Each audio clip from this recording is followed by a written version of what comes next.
레블리님도 축하합니다. 선생님 덕분에 면접 준비 감사히 하고 있어요. 면접도 일이 어려울 줄은 몰랐네요. 아니 그 면접 어렵지 어려운데 뭐 면접도 시험은 시험이니까. 근데 면접은 정답의 범위는 넓어요. 객관식처럼 4개 번호 중에 하나 그런 건 아니지. 정답의 범위는 넓어요. 대신에 진짜 이 정답의 범위에서 벗어나는 게 있으면 안 되겠죠. 하나라도 벗어난다. 제가 맨날 예로 들지만 좀 압박 좀 했다고 울어버린다. 그러면 이제 안 되겠지. 그래서 딱 면접은 정답의 범위 넓으니까 그 안에서 그러니까 삐져나온 게 없게끔 잘 갈무리해서 가면 됩니다. 또 사람마다 단점이 없을 수는 없지.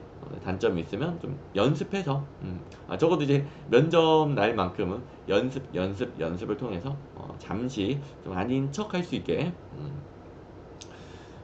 뭐 연습밖에 없지 뭐 뭐든 연습밖에 없어. 네, 잘될 거야님도 반갑고요. 아 라떼는 말이야 러블리 잘될 거야님 뭐 3명 연속 다 필합자네요 필합자. 면접 준비 잘하시고 자 그래도 면접 준비하는 건 재밌지 않아? 필기 시험 공부보다는 면접 시험이 훨씬 재밌지 않아요? 마음도 편하고. 물론 면접 시험도 준비할 거 많아요. 또 막 면접은 준비를 1도 안 하고 가도 되고 많이 하고 가도 되고 뭐 상관은 없어. 근데 이제 당연히 정성을 들여야지. 정성을 뭐든 정성을 들여야지. 방심하지 말고. 그러니까 뭐 1도 안 하고 가도 붙을 수도 있는 시험이긴 해. 근데 뭐든 정성을 들여야 만에 하나 그러니까 그 자기도 모르는 자기의 모습, 단점 혹은 실수가 나오는 걸 방지할 수 있겠죠. 특히 이제 아니 자기 자기 자신에 대해서 정말 객관적으로 바라보는 사람이 많지가 않아요. 또 객관적으로 보는 부분도 있겠지만 그렇게 못 보는 부분도 많고. 근데 이게 그 공무원 그리고 조직 생활 여기에 맞는지를 면접으로 확인하는데 거기에 맞는지 안 맞는지를 본인은 모를 수가 있는 부분이 있어요. 그런 부분을 서로 이제 스터디도 하면서 면접 학원 다니면 서로 발견해주고 이렇게 코칭을 받아야 되겠죠. 서로 그 봐봐봐 아니 뭐 나는 솔로 이런 거 나는 솔로 좋아하죠. 나는 솔로 뭐 이런 프로그램 보면은 분명히 카메라 수십 대가 찍고 있고 그 방송에 나간다는 걸 사람들이 다 알고 있잖아. 알고 있음에도 불구하고 시청자들이 경악하는 그 빌런들이 나오죠. 경악하는 행동들이 나오죠. 그 말은 평소 때 그게 잘못이라는 걸 모르고 있으니까 그런 행동이 나오는 거죠. 알면 그게 잘못이라는 걸 알면 카메라 수십 대가 있는데 누가 그런 행동을 하겠어. 모르니까 카메라가 수십 대가 있어도 전국의 방송에 나가도 그런 행동을 하게 되는 거죠. 면접 시험 전에 그런 부분을 좀 파악을 해야 돼요. 자기 자신은 정확히 모를 수 있어. 그래서 조직 생활, 공무원으로서 과연 여기서 삐져나가는 나의 특징이 뭔가 있지 않을까. 그 부분을 잡는 거죠. 뭐 나머지는 뭐 별거 있나? 주로 압박이지 뭐. 나머지는 그냥 하라는 대로 하면 돼. 근데 압박을 당했을 때 거기서 이제 그 당황하지 않고 대처하는 거. 여러분들이 뭐 기깔나게 대답을 잘할 필요는 없어요. 근데 뭐 당황하지 않고 차분하게 모르면 예의 있게 모른다. 예의 있게 다음에 이번에는 제가 부족했는데 다음에 준비하겠다. 뭐 압박은 일부러 압박을 하는 거예요. 여러분들 일부러 압박한다는 걸 명심하고 있어야 돼. 그래야 일부러 하는 거니까 여기서 내가 당황하지 않는 모습, 차분한 모습, 그리고 예의 있고 조리 있게 잘 대처하는 모습 보여주면 된다. 이거죠 뭐. 어, 맞아. 그 공직관 이런 것도 뭔가 그 여러분들이 공직 생활 안 해봤잖아. 안 해봤기 때문에 뭔가 이제 공직 생활 하는 분들이 들었을 때 좀 뭐지? 이상한데 싶은 대답을 할 수도 있으니까 그런 부분을 약간 모범 답안을 만들어서 가는 거죠. 면접은 뭐 너무 인위적인 것도 별로긴 하지만 그래도 어느 정도 모범 답안들을 연습해서 가야 돼요. 그러니까 모범 답안들을 연습해서 가야 거기서 이제 자신의 본 모습과 섞여서 나오는 거지. 섞여서. 물론 자기 본 모습이 공직관에 적합해. 나는 이제 진짜 나는 그 공무원이 천직이고 정말 이제 공직을 위해 봉사하고 싶어. 이게 이제 원래부터 그래. 이런 분들이야 면접 준비 안 해도 되지. 그냥 가서 자기 하고 싶은 말 하면 되지. 근데 그게 아니라 뭐 그 정도는 아니야. 근데 저 이제 안정적으로 평생 걱정 없이 먹고 살 걱정 없이 안정적으로 또 뭐 사회적인 지위도 좀 있고 그러니까 음 하는 거야. 근데 이제 공직관, 사실은 이제 뭐 좀 나는 공직관 때문에 하는 건 아니었어. 그러면 이 모범 답안을 준비해서 가야지. 하루 정도는 안 그런 척 해야지. 공무원 되려면은. 몰라. 저는 뭐 여러분들 편이니까 이렇게 말을 하는데, 뭐 국민들을 위해서는 그런 분들 요령 가르쳐 주면 안 되나? 네, 여러분들 편이니까 이제 가르쳐 주는데, 아무튼, 그래, 맞아. 당황하면 또 아무 말이 나와. 그냥 연습을 해야 돼. 그러니까 어느 정도 그 예상 질문들 뽑아가지고 어느 정도 답변을 마련해서 가야 되겠고, 그 혼자만 마련하는 게 아니라 어느 정도 그 검증을 받아야 되겠죠. 다른 사람들로부터 좀 객관적으로 검증을 받아서. 그러니까 뭐 학원이나 스터디 이런 것도 필요하고, 또 뭐 이제 마지막 관문이잖아요. 마지막 관문. 마지막 관문이니까 그냥 마음 편한 거 그냥 면접 학원 다니는 거예요. 제일 마음 편해. 면접 질문에 속뜻이 다 이거예요. 공무원으로서 적합하냐? 조직생활 적합하냐? 그러니까 표면적으로만 그대로 답변하지 마시고, 속뜻. 또 예를 들어볼까? 자원봉사 한 적이 있습니까? 뭐 자원봉사 뭐로 얘기를 물어봤어. 그랬을 때, 자원봉사 내용의 디테일은 중요하지 않아. 제발, 면접관들한테 저는 언제, 어디서, 어떤 자원봉사를 했는데 거기서 어떤 일이 있었고요. 거기 뭐 별의별 뭐 디테일을 다 설명하지 말고요. 그래서 속뜻이 뭐겠어? 음, 공익을 위해 봉사하려는 마음이 있는 사람인가? 공직관이 있는 사람인가?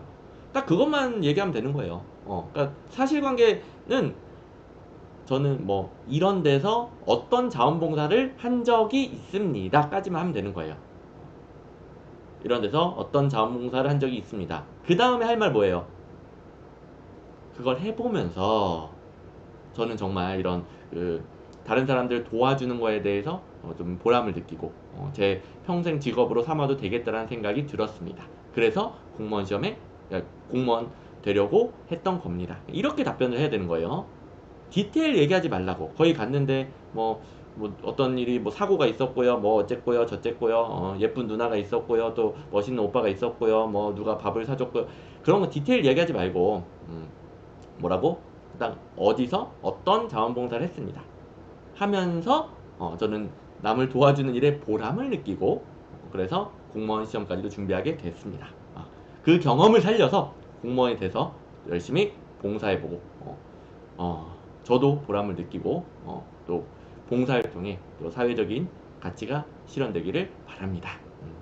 진짜 진짜 대답 기가 막히죠? 이렇게 하면 된다고. 이렇게 다 뭐다 모든 질문에는 공무원으로서 적합하냐, 그러니까 공직관, 조직생활에 적합하냐, 이게 숨어있는 뜻이에요. 이 숨어있는 뜻으로 마무리를 해달라고. 지금 이제 오늘 면접 보는 분들이 많아가지고 좀 면접 얘기를 길게 하고 있는데, 자, 숨어있는 뜻으로 마무리한다. 뭐 디테일 얘기하지 말고 어떤 질문이든지 간에 또 이것도 마찬가지야. 뭐 일 잘하고 인간관계 이상한 사람과 함께 일하는 게 좋느냐, 일은 별로 못하지만 인간관계가 좋은 사람과 일하는 게 좋으냐 했을 때 뭐 밸런스 게임 아니라고요. 당연히 조직에는 두 부류의 사람 모두 있을 거라고 생각이 됩니다. 일은 잘하지만 인간관계가 좀 미흡한 분도 있을 수 있고, 그분들은 그분의 장점, 일 잘하는 능력을 살려주되 인간관계에 대한 부담은 좀 줄여주고, 그렇다고 해서 무조건 뭐 혼자만 일할 수는 없는 거긴 하니까 그럴 때는 제가 잘 타일러서 그러니까 잘 이제 케어해서 같이 해보려고 노력해 보겠습니다. 만약에 일은 못하는데 인간관계만 좋아, 그러면 그분하고는 좀 같이 협동하는 업무들을 주로 하려고 하겠습니다. 그리고 일은 제가 좀 더 많이 하되 대신에 그분의 그런 이제 인간관계를 좋아하는 성향을 활용해서 함께 이제 협동할 수 있는 그런 업무 배분을 하도록 하겠습니다. 뭐 이런 식으로. 이게 뭐다, 면접은 다 이렇게 숨어 있는 거예요. 그러니까 이게 밸런스 게임. 둘 중에 이걸 고른 당신은 어떤 성격입니다. 뭐 심리 테스트 아니고요. 성격 테스트 아니고요. 둘 다 조화롭게 일할 수 있는가? 조직 생활은 둘 다 있습니다. 둘 다 있는 거예요. 그 두 종류의 사람이 다 있어요. 둘 다 조화롭게 일할 수 있는가? 꼰대 상사와 에어팟 끼고 일하는 눈깔이랑 함께 조화롭게 일할 수 있는가? 이런 거죠. 자, 이렇게 해야 돼, 이렇게. 아니, 뭐, 좀 감이 오시나요? 면접은 이렇게 준비하는 거예요. 자, 속뜻이 뭐다? 속뜻이 있다. 항상 그걸 건드려줘야 돼. 이, 이것만 잘하면은 진짜 필기 턱걸이여도 우수로 붙을 수도 있는 거예요. 좋아. 여러분들 이제 두 가지 예시를 들어줬으니까 잘 파악했을 것으로 믿고, 마무리 뭔지 알겠지? 면접에서 마무리는 항상 공무원 관련성, 조직생활 관련성으로 마무리를 해주면 되는 겁니다. 자, 그 어떤 질문을 받든 마찬가지예요. 다시. 행정고시 면접은 이틀은 보는데 내용이 달라요. 첫째 날은 마지막으로 하고 싶은 말이 없냐? 저한테 이제 마지막으로 질문이 그거였어요. 마지막으로 면접 마지막으로 하고 싶은 말이 없냐라고 했을 때 제 이름이 덕관입니다. 그 제 이름처럼 덕이 있는 관료가 되겠습니다. 이렇게 마무리를 했지. 면접관들이 아주 흐뭇한 표정으로 흐뭇하게 딱 끄덕끄덕 하시더라고. 그다음에 둘째 날 역시 마지막 질문으로, 그러면 공무원이 되고 나서 그 은퇴를 했을 때, 퇴직했을 때 어떤 공무원이었냐는 평가를 받고 싶으냐, 이렇게 물어봤어. 면접관들이 둘째 날은 달라요. 제 이름이 덕관입니다. 제 이름처럼 덕이 있는 관료였다는 평가를 받고 싶습니다. 어떤 질문이든지 다 상관없어. 그냥 또 제 이름이 덕관이라서 꼭 이름이 덕관이어야만 하는 것도 아니고, 그냥 뭐다 무조건 마지막 하고 싶은 말, 덕이 있는 관료가 되고 싶습니다. 퇴직 후 어떤 평가를 받고 싶으냐? 덕이 있는 관료였다는 평가를 받고 싶습니다. 뭐든 다 마무리는 똑같아. 공무원으로서 적합한 거, 조직에 적합한 걸 보여주면 끝. 마지막 답변은 다 이거예요. 역시 둘째 날 면접관들도 아주 흐뭇한 미소로 끄덕끄덕, 그리고 최종 합격. 자, 어떤 질문이든 상관없어요. 또 제가 방금 이 예를 들었다라고 해서 개명하시면 안 됩니다. 여러분들 요즘 시대의 이름을 덕관으로 바꾸면 여러분들 결혼하실 때 신랑 김덕관 이렇게 적혀 있으면 재혼인 줄 알아요. 요즘 시대에 덕관으로 이름 바꾸면 안 돼. 이름을 덕관을 바꿀 필요 없고, 본질이 뭔지 알겠죠?